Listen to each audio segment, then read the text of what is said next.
Assalamualaikum warahmatullahi wabarakatuh. Selamat sore semuanya.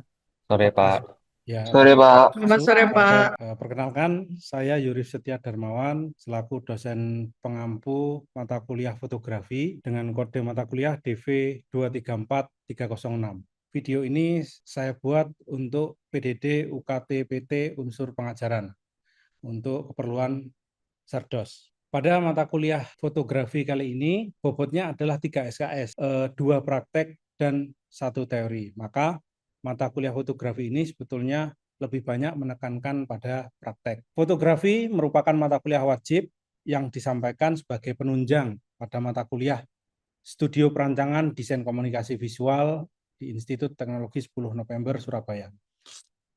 Outcome dari mata kuliah ini adalah dengan pemahaman yang tepat mengenai teori, kemudian teknik, serta terapan aplikasinya meliputi pengenalan alat, pengetahuan komposisional, karakter objek, kemudian teknik pencahayaan alami maupun buatan atau artifisial, serta segala peralatan pendukungnya.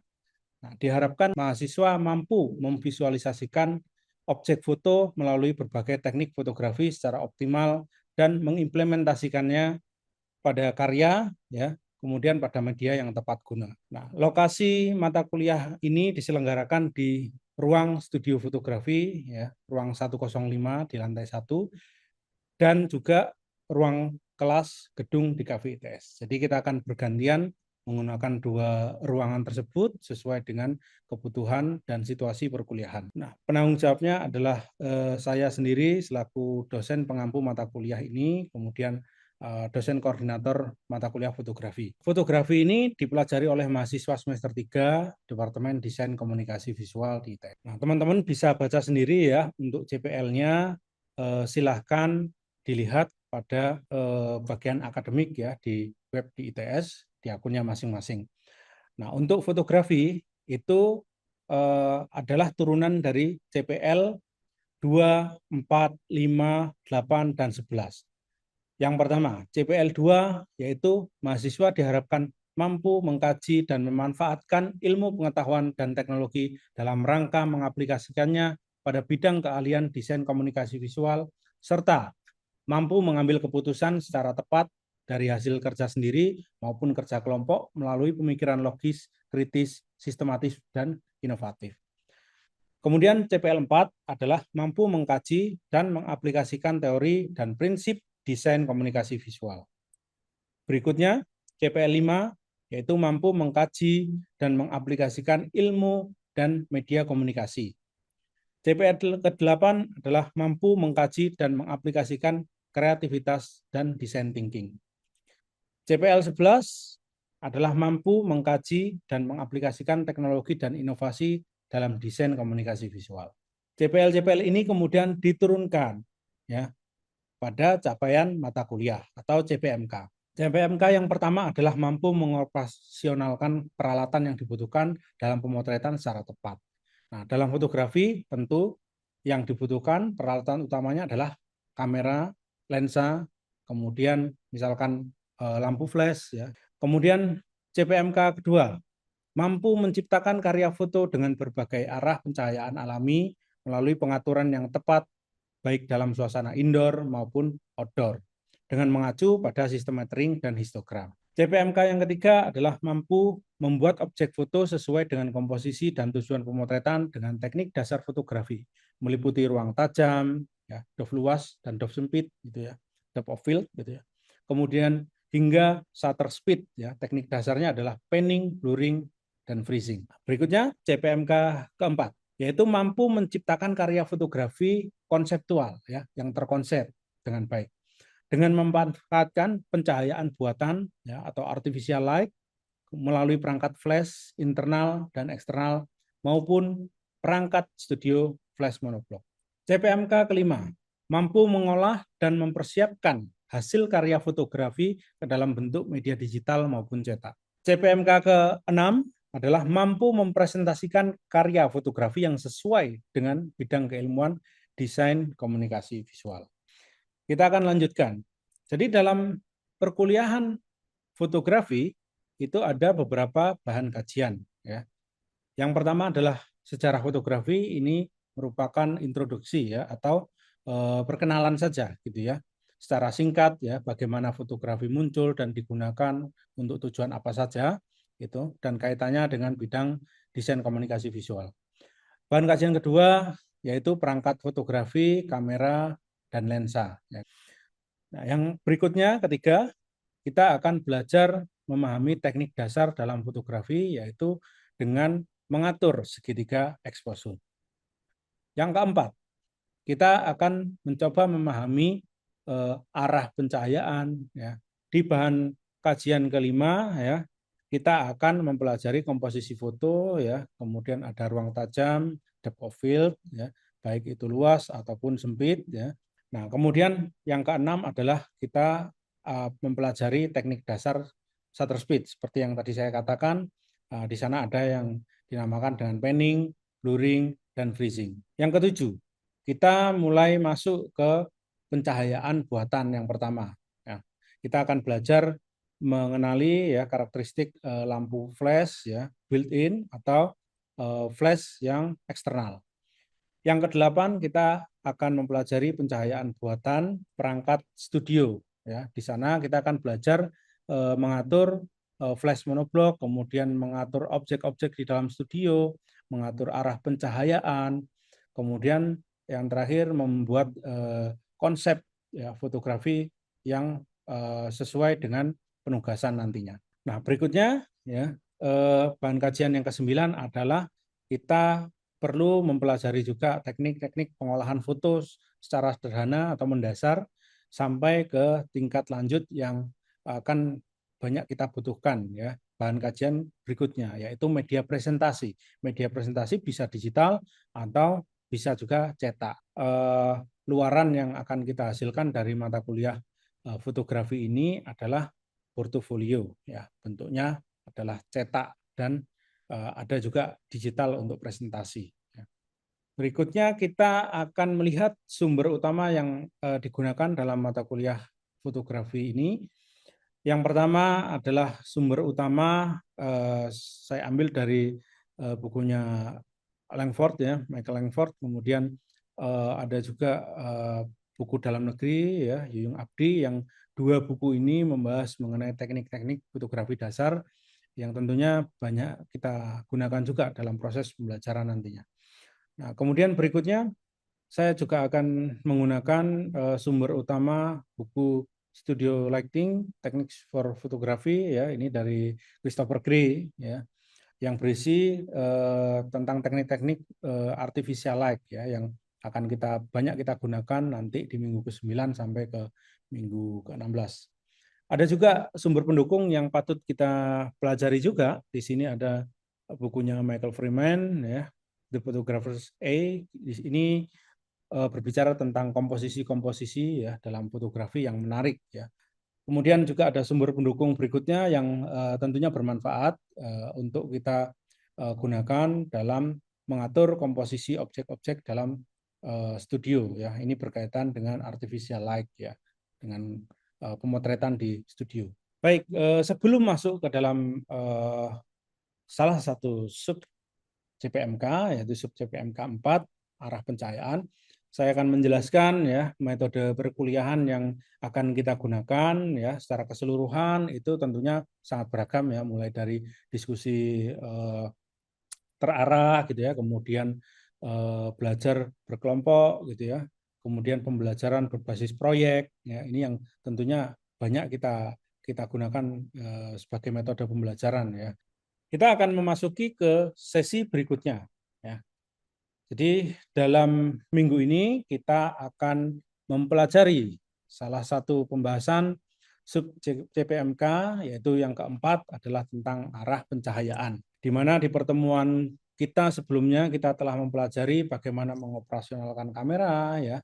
Kemudian kita juga mempelajari triangle exposure secara mendasar. Kemudian kita juga mempelajari sistem metering yaitu mengukur pencahayaan yang tepat ya. Sehingga kita bisa memotret dengan baik sesuai dengan kondisi pencahayaan alamiah yang ada di sekitar kita. Nah, di arah pencahayaan ya materi kita kali ini outcome-nya adalah mampu aplikasikan teori arah pencahayaan alami dan dimensi objek dalam pemotretan. Ya, ada front light, ya, cahaya depan, gitu ya. Kemudian side light, ya, kemudian backlight, ya, dan siluet. Gitu. Setelah pembelajaran kita ya kali ini, gitu, diharapkan mahasiswa itu mampu sekurang-kurangnya melakukan 3 hal. Ya.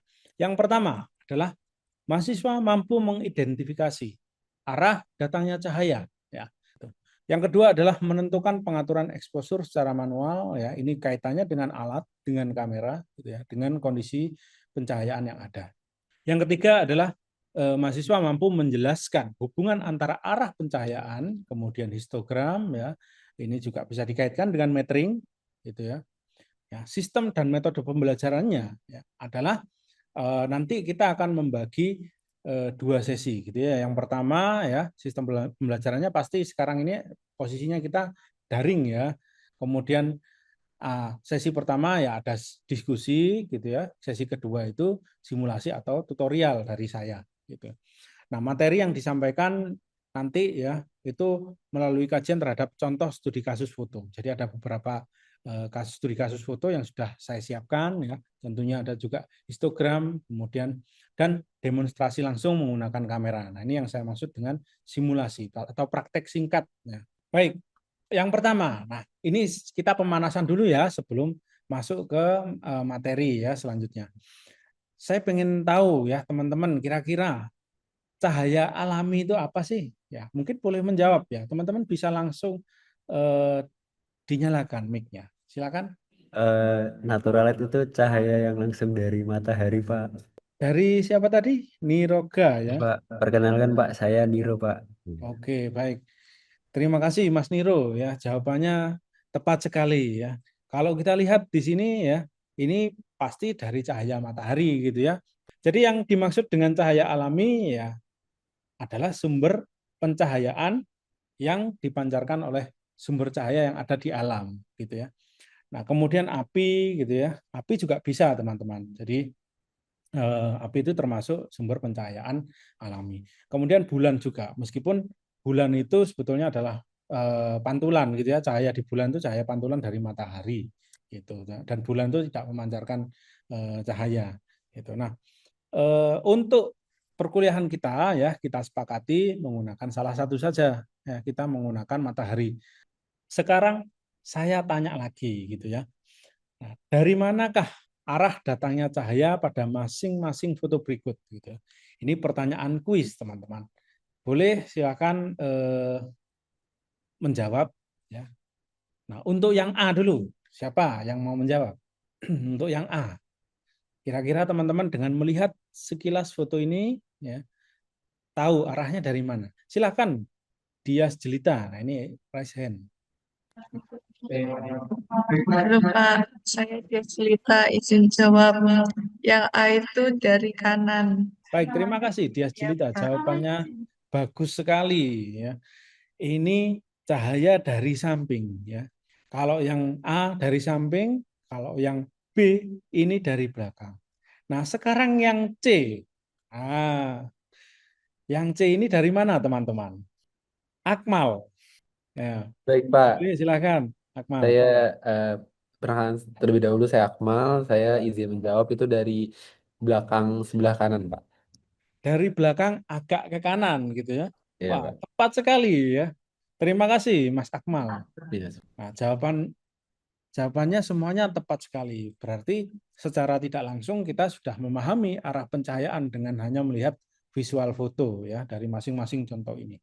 Tetapi bagaimana cara kita membuat foto-foto seperti ini gitu ya sesuai dengan pencahayaan yang dibutuhkan dari samping, dari belakang atau dari belakang agak menyamping gitu ya. Nah, tentunya kita perlu menyesuaikan perangkat kamera kita agar bisa mendapatkan karya foto seperti ini gitu ya.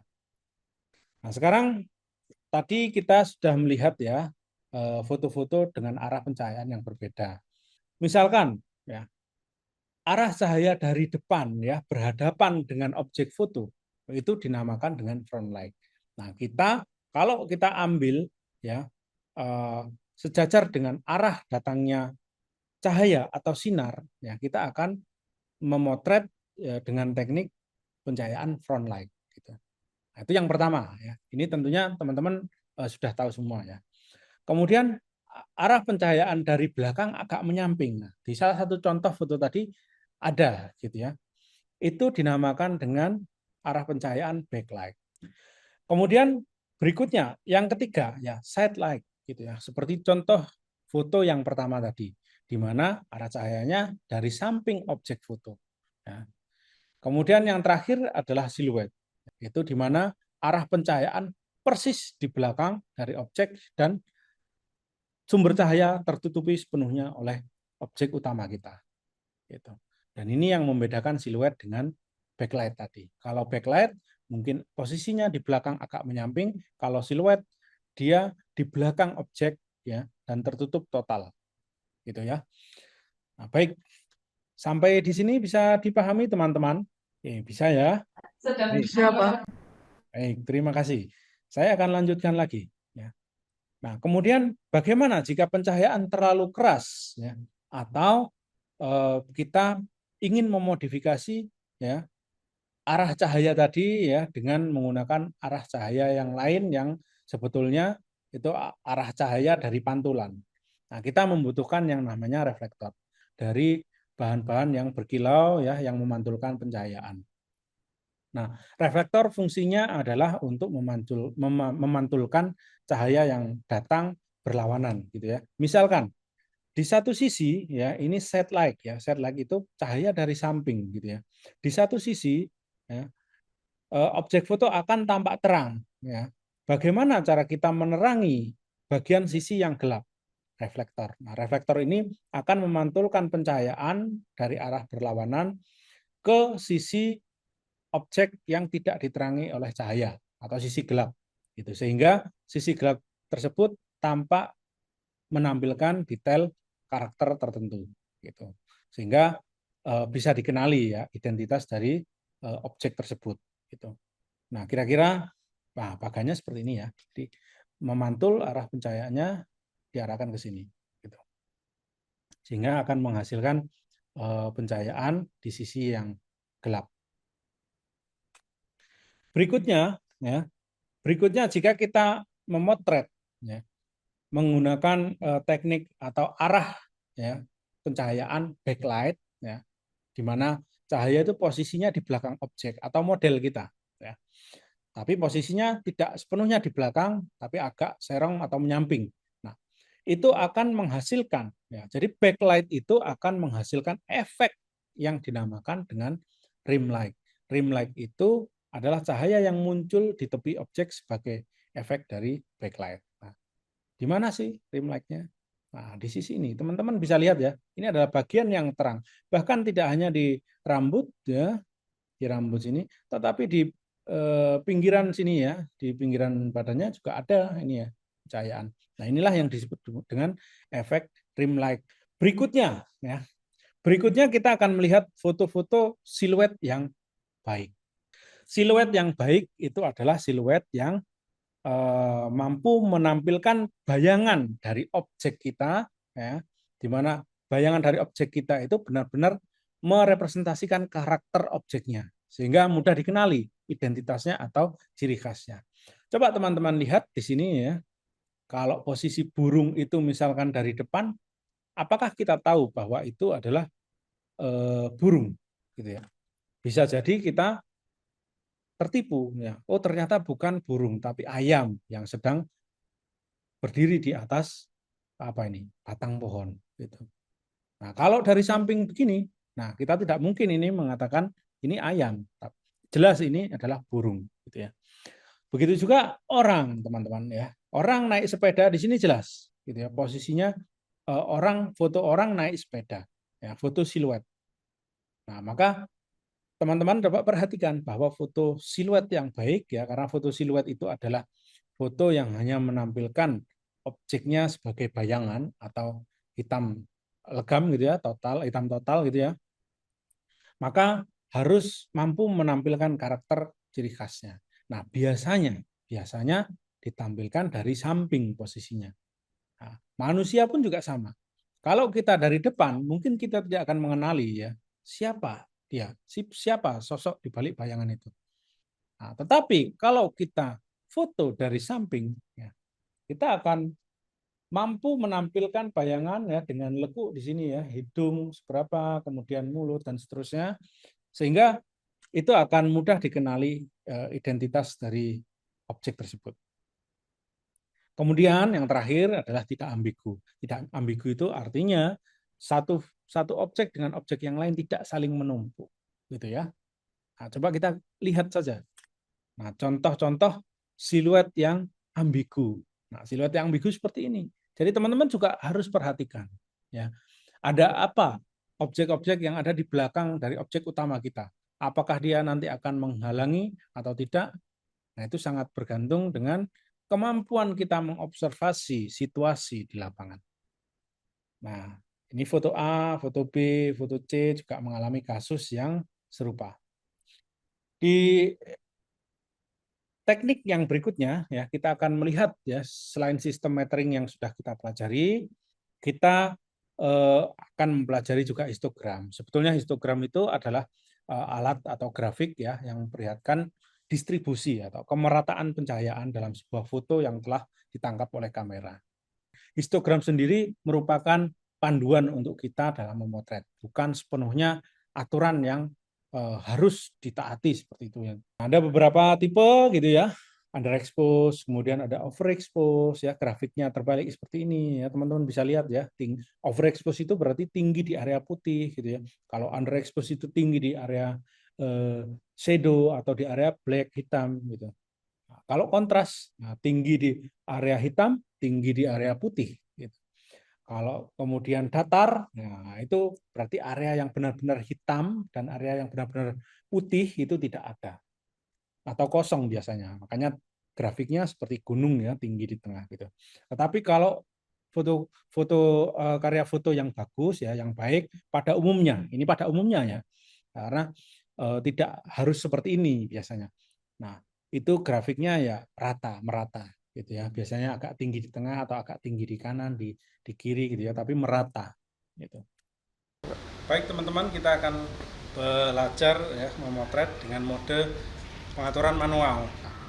Saya sudah memotret model yang ada di depan sana ya, dengan sembarang potret ya. Bisa kita lihat di sini ya. Kita tampilkan histogramnya ya. Ini menunjukkan dia tinggi di kanan ya. Berarti foto ini adalah foto overexpose ya. Nah, kalau kita atur ya pencahayaannya sesuai dengan kondisi yang ada, nah maka kita akan melihat metering di sini akan bergerak ya mendekati posisi 0 ya atau normal. Nah, maka ini sudah siap ya kita gunakan untuk memotret dengan mempertimbangkan pencahayaan yang ada di sekitar kita. Oke, baik. Inilah hasilnya ya. Jika kita melihat secara histogram di sini ya cenderung baik ya, rata. Mulai dari shadow sampai ke highlight gitu ya. Dan kita lihat detailnya di sini menghasilkan efek. Nah, efek inilah yang kita sebut sebagai rim light. Gitu ya, efek pinggir objek ya menjadi pembatas antara objek utama dengan background. Nah, maka foto ini sebetulnya adalah foto yang baik ya jika kita sesuai dengan arah pencahayaan backlight. Berikut tutorial sederhana ya, teman-teman bisa memanfaatkan apa yang sudah kita pelajari ya, mulai dari mengatur kamera ya, kemudian mengatur exposure-nya sesuai dengan metering, dengan kondisi pencahayaan alami ya di sekitar kita, dan kita bisa juga melihat arah datangnya cahaya menyesuaikan dengan posisi model kita. Silakan berlatih. Selamat mencoba. Terima kasih. Baik teman-teman, kita akan lanjutkan kembali ya. Setelah kita melalui proses simulasi tadi, kita mendapatkan beberapa foto dan teknik pengaturan yang tepat untuk menghasilkan foto yang sesuai dengan tujuan kita. Yang pertama adalah contoh foto front light model itu berhadapan langsung dengan sumber cahaya. Nah, untuk histogramnya bisa kita lihat ya, ini memang menghasilkan foto yang cukup rata gitu ya. Nah, berikutnya ada side light gitu ya. Foto pencahayaan dari samping. Bisa dibilang foto side light ini adalah foto yang baik juga gitu ya, karena pencahayaannya kita lihat di sini cukup merata gitu. Meskipun di area terang ini sebetulnya agak kurang banyak gitu ya, karena memang background kemudian pakaian yang digunakan itu cenderung warna gelap atau hitam. Nah, kemudian ada contoh backlight. Nah, seperti tadi yang saya jelaskan ya. Foto backlight ini pencahayaannya dari mana? Nah, mungkin bisa dibantu menjawab teman-teman. Apakah masih ingat? Coba saya lihat tadi angkat tangan. Untuk pencahayaan backlight ini arah cahaya dari belakangnya model, Pak. Oke, membelakangi cahaya. Ya tadi ya sesuai dengan diagram tadi ya, di arah belakang tapi agak serong gitu ya, tidak menutup sumber cahaya sepenuhnya. Maka terjadi sedikit bias-bias cahaya yang mengenai samping-samping tubuh model. Ini di sampingnya ada, di dekat baju ini juga ada gitu ya, garis gitu. Kalau tadi kita melihat rim light gitu ya, efek rim light itu ada pada rambut. Nah, kali ini ada kita temukan di samping baju atau pakaian. Contoh foto siluet. Foto siluet ini ya cukup merata pencahayaannya ya, cukup baik gitu ya. Nah, kemudian foto siluet yang baik itu juga ya, nah, solid seperti itu. Nah, teman-teman masih ingat nggak kira-kira apa yang membuat foto siluet ini belum bisa dinilai secara sempurna? Secara umum udah terlihat karakternya, cuman mungkin kurang sempurna karena melakukan gesturnya tuh kayak seperti apa gitu Pak. Mungkin kalau dari saya, menurut saya seperti itu. Baik, terima kasih jawaban Dewa Bagus. Mungkin ada yang bisa melengkapi jawaban Dewa Bagus? Ya, baik. Mungkin teman-teman agak lupa ya tadi. Nah, contoh karakteristik ya atau identitas kalau dia model ya itu adalah wajah terlihat itu dari samping. Ya, kita akan tahu ya kalau itu rekan kita ya itu siapa, itu akan mudah dikenali kalau dia difoto dari samping. Kalau begitu akan saya bacakan dulu untuk penugasannya ya. Tugas ini akan dikerjakan selama kurang lebih 1 minggu ya. Jadi setiap mahasiswa diminta untuk membuat 4 karya foto ya, 4 saja. Yang pertama ya tugasnya adalah front line. Kemudian yang kedua side line. Kemudian yang ketiga backlight dan yang terakhir ya silhouette gitu ya. Untuk kriteria penilaian. Jadi teman-teman nanti silahkan akan saya berikan ya kriterianya sudah cukup jelas ya teman-teman. Nanti silakan dipelajari secara mandiri di rumah ya, nanti akan saya berikan. Selamat sore. Assalamualaikum warahmatullahi wabarakatuh.